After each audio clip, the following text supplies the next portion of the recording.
I've done it. I've cracked the code. What I'm about to tell you is, in my experience, the easiest way to turn 3D printed parts into high-shine, realistic metal parts. It's all done in very few steps, and most of it happens when you're doing something else. Once dialed in, the process is nearly effortless. Let's go.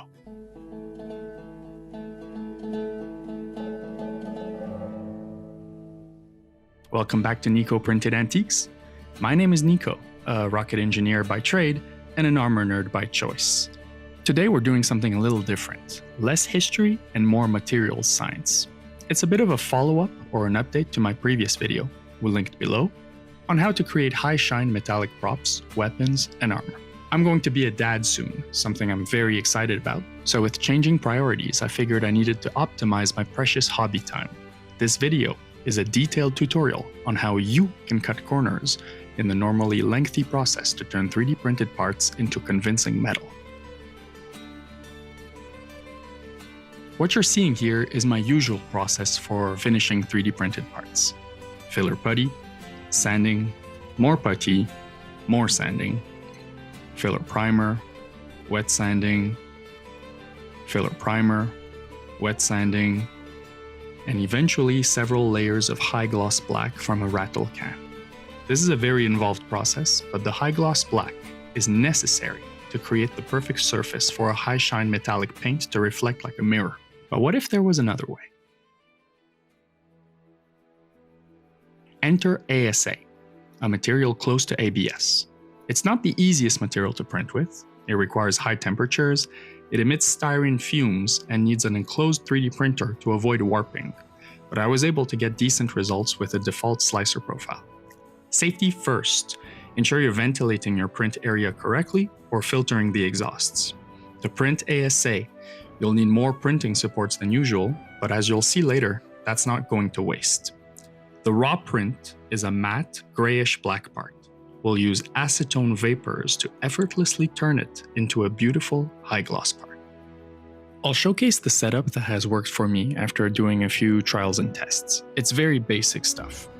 Start with a polypropylene clear plastic storage bin, big enough to contain your parts. Choose a container big enough to hold them, and not much more. If it's too big, you'll need too much acetone to saturate its contents with vapor. Line the base of the container with a rag of some kind.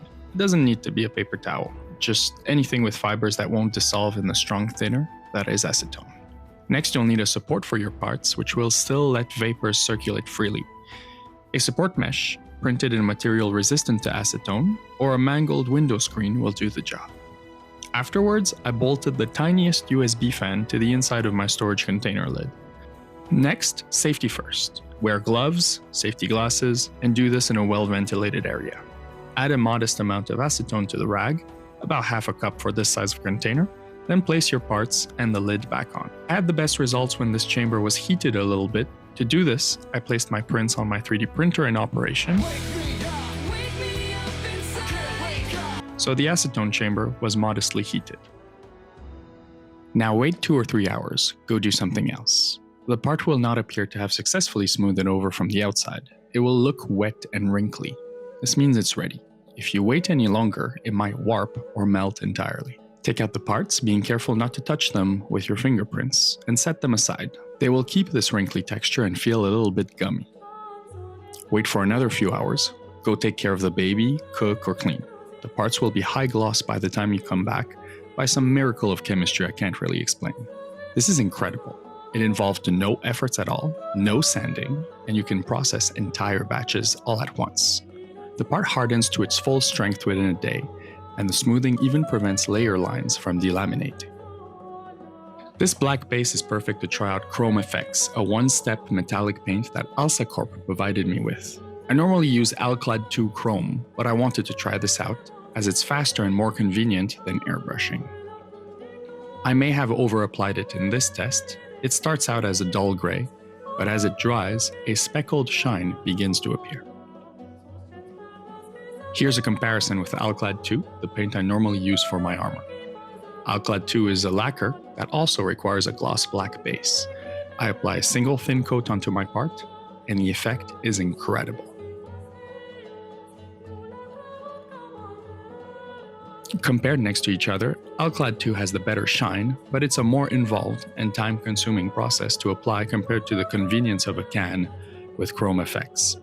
It requires airbrush, skill, and you'll need to clean up your equipment afterwards. Unlike Chrome effects, Alclad 2 will rub off from finger grease and sweat over time, so it needs to be protected with a clear coat. Alclad Aqua Gloss, an acrylic clear, is the only type I know that seals in the mirror shine without dulling it excessively. If you need extra ruggedness with Chrome effects, you may also clear coat it using Aqua Gloss or any 1K clear, as long as it's had 48 hours to dry. There are several other methods to achieve a realistic metal finish, including rubbing mica or graphite powder, electroplating, and ultralumen, but all of them rely on having a very smooth surface to begin with, which is now a solved problem, nearly automatic.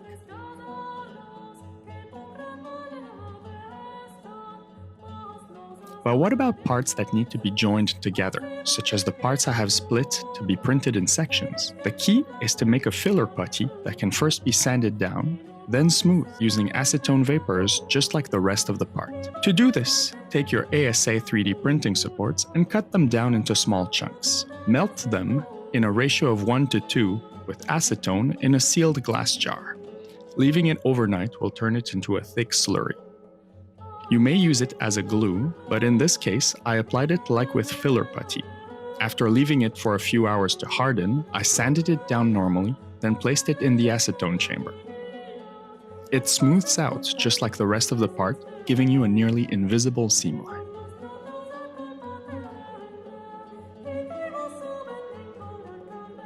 So there you have it, a new meta, the easiest way to process printed parts for metallic paint. If you wish to try out these new skills on my designs, some 3D printed costume armor, a link to my store will be available in the description below. Here's my creator code if you decide to purchase some Chrome Effects paint from Alsa Corp, also available below. Finally, now more than ever with some big changes happening in my life, thank you immensely for the trust and the support in my crazy armor journey. It truly means the world to me. See you next time and have a nice day.